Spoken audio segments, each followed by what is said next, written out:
organ donation process which follows, maybe some real life scenarios. Actually একটা workshop হচ্ছে strengthening of organ donation and transplantation process.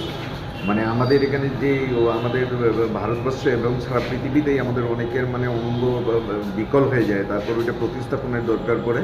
তো এটাকে সামনে রেখে আমরা মোহন ফাউন্ডেশন, যারা সারা ভারতবর্ষে এই অর্গান ডোনেশনের উপর কাজ করেন, ওদের সাথে আমাদের যে স্টেট অর্গানাইজেশন অফ টিস্যু আর ট্রান্সপ্লান্টেশন আছে, ওটার নোডাল অফিসার হচ্ছেন ডক্টর মনিরুল ইসলাম।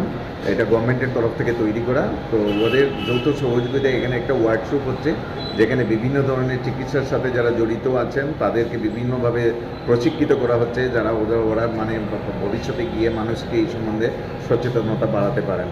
তাছাড়া যে ডোনাররা যারা ডোনেট করে গেছেন, কেউ আই ডোনেট করেছেন, কেউ বডি ডোনেট করেছেন, তাদের মধ্য থেকেও 2-4 জনকে আমরা সিলেক্ট করে এনে ওদেরকেও এখানে সংবর্ধিত করা হয়েছে, যাতে ওরা উৎসাহিত হন এবং ওরা নিজেদের মধ্য থেকে অন্যদেরকে অঙ্গ প্রদানে আরও অনুপ্রাণিত করেন। কে কে ছিলেন আজকের এই অনুষ্ঠানের অ্যাকচুয়ালি বিশেষ অতিথি ছিলেন আমাদের স্বাস্থ্য দপ্তরের সচিব কিরণ গিত্তে স্যার, তাছাড়া ছিলেন ডিএমই প্রফেসর এইচপি শর্মা, তাছাড়া Pallavi madam from Mohan foundation, আর doctor Deepak Gupta, neurosurgeon, all India institute of medical science.